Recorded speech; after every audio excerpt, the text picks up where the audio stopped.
President-elect Trump has just chosen the first members of his administration. Ein Name steht für diese Angst.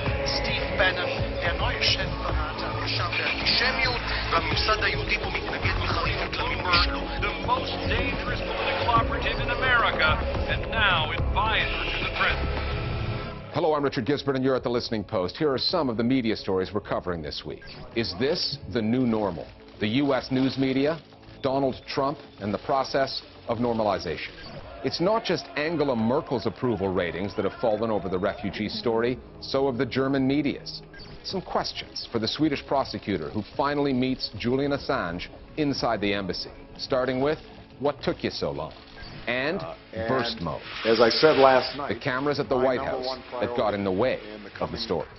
This past week has seen the introduction of a new buzzword into the coverage of American politics, normalization. It describes the attempt by some voices in the U.S. media to soften criticism of Donald Trump following his election victory. Normalization comes in many shades and occurs for various reasons, foremost among them, access. Whether it's a front row seat in the White House briefing room or being on the right email list when a story is leaked, news outlets need access to be in the know. If that means conducting a softball interview or two, writing a favorable piece here and there, setting aside some unsavory comments about women, Muslims, and Mexicans, that's a price that many a journalist is willing to pay.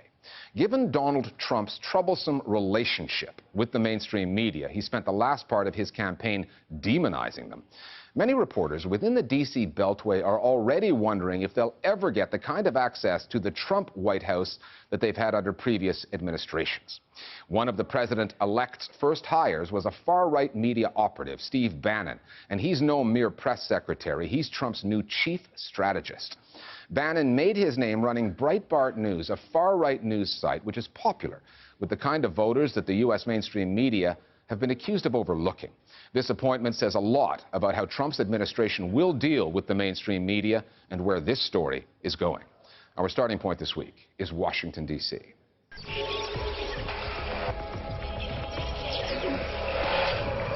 I find the press to be extremely dishonest. by the way, I hate some of these people. A big part of the rigging are these dishonest people in the media. Donald Trump spent a lot of campaign time attacking the mainstream news media. Don't ask me questions like that.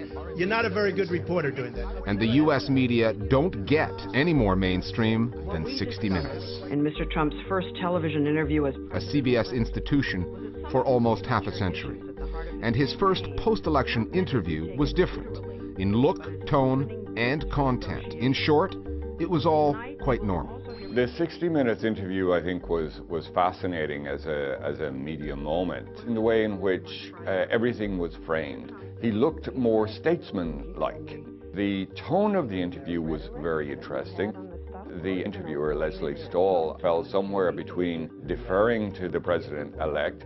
I don't want to be just a little nice monotone character, and in many cases I will be, sure I can. And being obsequious. There was a little bit of prodding about the protests. they're in every city. But, for instance, there was no talk of the tape in which he talked about groping women, essentially sexual assault. I saw parts of that 60 Minutes interview. I did not watch the whole thing because it reminded me too much of what I've seen in other countries where a leader is normalized. I think the press tries to make you into something a little bit different. In my case, a little bit of a wild man. I'm not. I'm actually not. I'm a very sober person. I studied authoritarian regimes for most of my career. And what you are seeing right now is the normalization of an authoritarian leader. You're seeing a compliant media, you're seeing a complicit media, and you're seeing a media that seems very afraid. And I think that's the reason why they picked 60 Minutes, knowing that Mr. Trump would not be challenged very forcefully, where he could appear presidential, where he'd be portrayed with respect, to try to have the audience buy into that type of setting as well. Whether it takes place on the air, in a newspaper, or in a celebrity magazine, normalization is a trend that has not escaped the attention of other voices in the U.S. media. Opinions on the matter in major newspapers range from the determined to the conflicted. Settle down, guys. Amongst the considerations at play for news organizations positioning themselves for the new administration is the age-old question of access, the fear of being frozen out by the Trump White House, and starved of news content. Some of what you're seeing is a traditional respect for the office of the presidency, but what I would urge other journalists to think about is that access isn't actually that difficult to get. There's going to be so much leaking coming out of this White House. Whenever you have a civil war within an institution, that is a bonanza for journalists because everybody wants to talk. On the flip side, we've seen in Donald Trump an overt willingness to blacklist reporters and media organizations whose coverage that he wasn't terribly happy with. Some journalists have a fear that if they don't have access, they can't do their job as well. But then you have to say to yourself, what do you do with access, in a state that doesn't want you to tell the truth? What does it mean to have access? And I think that if reporters have access, it will be to do the sort of puff pieces that we've already seen in People and in 60 Minutes, the ones that are trying to assure Americans that everything is normal.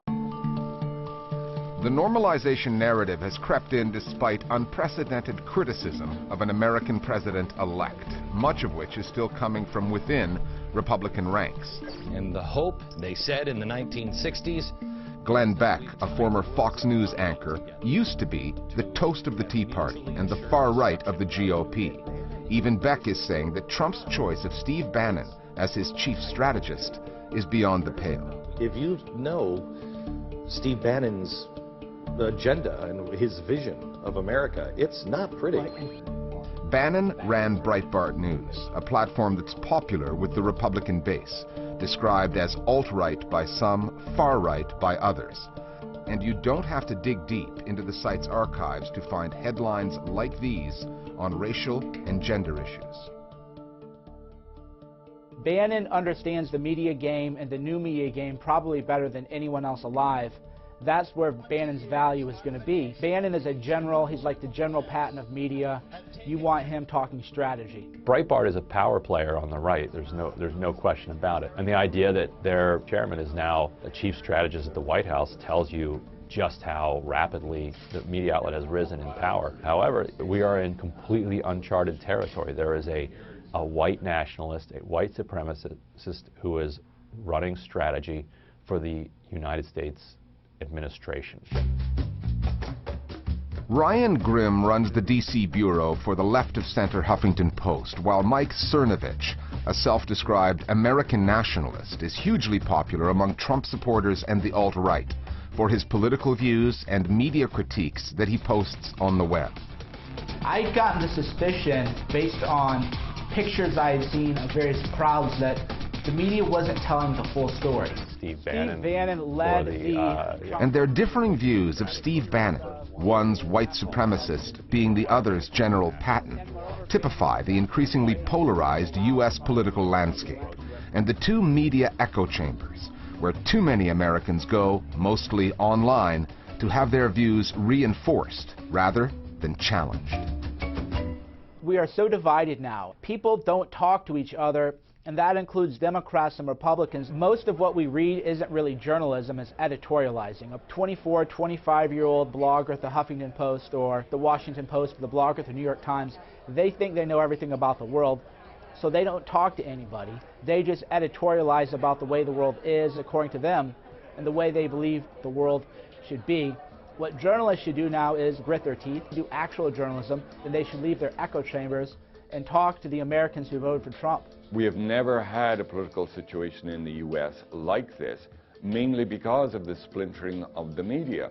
Even 4 years ago, 8 years ago, when Barack Obama was running, the social media aspect of things had nothing like the power it does now. There are many, many people on both sides who don't actually access or engage with media that is representative of the other point of view. And that is why I'm talking to you right now, and why I talk to people who maybe don't agree with me and who maybe actually want to make me look bad or cover me critically, because as long as we're talking to each other, then we're not being violent towards one another. Has anyone in the leadership ever said that? You're either going to stop talking or I'm going to cut your mic off. I want to be very clear on this. Cut his damn mic. We need to have uncomfortable conversations. That includes the media. He's going to come let's back stop. for you. Everybody, cut the mic. On the download now, our viewers weigh in on how the American media are adapting to the prospect of President Trump. The fact major media outlets are now normalizing the election of Donald Trump is both an error and perhaps our own death knell.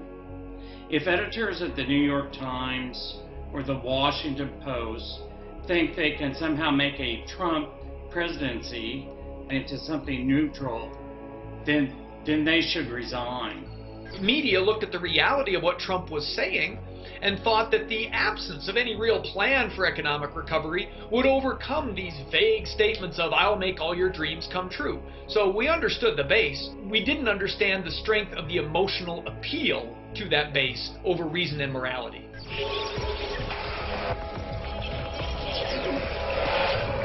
Other media stories that are on our radar this week: 6 years after the first sexual assault allegations and 4 years since seeking asylum in the Ecuadorian embassy in London, Julian Assange has finally been able to tell his side of the story to a Swedish prosecutor. This past Monday, Ingrid Isgren, Sweden's deputy chief prosecutor, arrived in London to question Assange at the Ecuadorian embassy over allegations of rape, which he denies. Aided by an Ecuadorian prosecutor, she also sought a DNA sample from Assange. It is not yet clear whether he provided it. Julian Assange's lawyer, Per Samuelsson, said he was barred by Ecuador from attending for reasons which are unclear. WikiLeaks said there were numerous irregularities, including the barring of Assange's lawyer, but said that he felt compelled to participate, even with these problems. The Swedish prosecutor's office later issued a statement from Stockholm saying it is looking at the evidence and will take a view on the continuation of the investigation without revealing any kind of timeline. Julian Assange, who refused to travel to Sweden to be questioned for fear, he says, of being extradited to the U.S., has maintained his innocence throughout and has still never been formally charged. Over the past 4 months, ever since the attempted coup, we've reported on the closure of dozens of media outlets in Turkey, as well as a couple of Kurdish channels based outside the country. This past week, a French court ruled that those Kurdish channels should be put back on the air. Last month, Mednuce, which operates out of Brussels, and Nevros TV, which is also European-based, were both bounced by their satellite provider, a French company called Eutelsat, at the request of the Turkish broadcasting regulator RTÜK, which said that the two channels were spreading terrorist propaganda and supporting the banned Kurdish Workers' Party, the PKK. Now, a commercial court in Paris has ruled that the closures were unlawful, that Mednuce and Nevros TV must be put back on the satellite, and that for every day that does not happen, Eutelsat must pay the two channels 10,000 euros. Farouk Nojatzadeh, the head of Nevros TV, said they shut our news channel without evidence. That should not happen in Europe. In the countries we come from, these things happen every day. But in Europe, it was shocking that Eutelsat took such a decision. Two journalists in Myanmar could be facing significant jail time after running afoul of Aung San Suu Kyi's government. On November the 5th, Wei Pyo and Tan Tot Ao ran a story in the Daily 11 newspaper in which they alleged that a convicted drug baron may have exchanged gifts with an official from the government in return for a government contract. The paper did not reveal who the politician was, nor did it have to. The chief minister of Yangon, Pyo Min Tem, did that on his own when he went on to say that the allegations in the story damaged his personal dignity. The government has denied any wrongdoing in the story and charged the two journalists with defamation. If convicted, they could face up to 3 years behind bars. The reporters will remain in jail until their hearing on November 25th, which led the New York-based Committee to Protect Journalists to say it's outrageous that journalists should be imprisoned without trial under a democratically elected government that has promised more press freedom.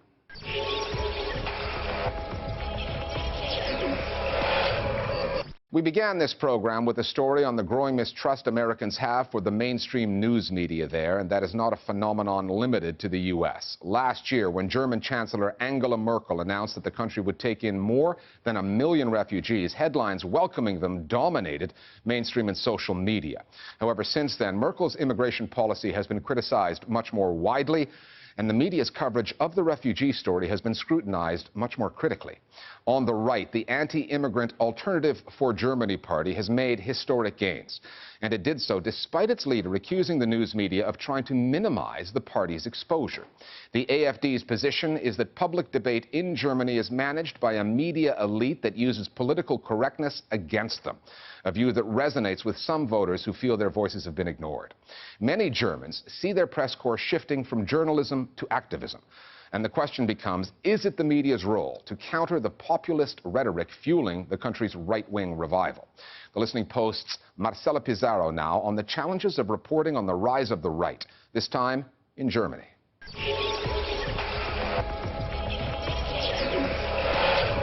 Das Willkommen für die Flüchtlinge, es war und ist immer noch überwältigend. Ich bin tatsächlich selbst etwas überwältigt. Also da haben sich auch sehr emotionale Szenen, und zwar von beiden Seiten, abgespielt, weil die Münchner wirklich die Flüchtlinge mit Applaus begrüßt haben. These are some of the feel-good images that circulated in Germany last year after the government opened the borders and offered more than 1 million people refuge. Even the country's conservative Bild surprised many by publishing pull-out welcome guides in Arabic. 1 year on, public sentiment has changed. The political landscape is shifting. The country has taken a turn to the right. On September the 4th, the anti-immigrant Alternative for Germany party, or AfD, beat Angela Merkel's party to take second place in key state elections, and the German media, dominated by the public broadcasters and left-leaning papers, looked on with concern. Because they say that a key part of the AfD's right-wing populist platform is against the mainstream media itself. The AfD often claims that media is controlled and doesn't report the truth. If you ask an AfD supporter what the role of the media is, the widely held opinion is that some agent from the government walks in here in the mornings and gives us instruction on what can and can't be reported. Of course, that's not the case. No one turns up here and tells us what to do. And that isn't obvious for many people. The AfD leadership plays on that. Die AfD-Führung spielt damit. These new right-wing political movements accuse the mainstream media of not reporting the facts, of taking a rose-tinted view of the truth. They accuse them of bias in favor of the government and that they represent the political left. Bereits jetzt sorgen die Flüchtlinge dafür, dass die deutsche Wirtschaft wächst. Dieses Jahr zusätzlich 0,3%. It has to do with dwindling trust, and it gets expressed through that excruciating word, the Lügenpresse, the lying press. The word Lügenpresse is loaded with historic implications. In the 1930s, it's what the Nazis would say about the media. It's recently made its way back into public discourse after it was revived by supporters of a movement called Pegida, which stands for Patriotic Europeans Against the Islamization of the Occident. The political party, the AfD, was set up in 2013 and has capitalized on the nationalist backlash against Merkel's refugee policies. It accuses the mainstream media of bias in favor of the governments, that they've opted to misrepresent them or not represent them at all. What AfD is criticizing is not wrong. Of course, a lot of problems have been not discussed in the mainstream media. Nobody wanted to give footage to the right wing. And this is the problem. Truth is truth. And if you decide only one part of the truth is good for the public, you will fail your job. And the biggest perceived media failing was in the coverage of the sexual assaults that took place last New Year's Eve in Cologne. The story went largely untouched for several days, and when the media did get to it, they were cautious on a significant angle, the suggestion that refugees had been among the attackers.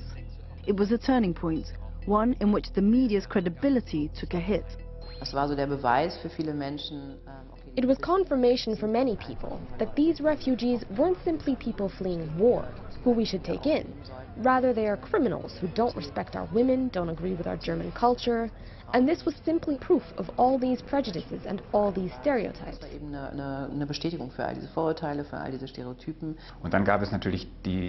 All of the media began reporting 4 days too late, including us. We simply weren't aware of it. We didn't have any reporter there. And many other media outlets didn't either. We actually only received the information at the office very late, when the police began to report what had really happened there, as the police had given very different press releases on New Year's Eve. The mistrust of the media had already been building, and not just among right-wing neo-nationalists.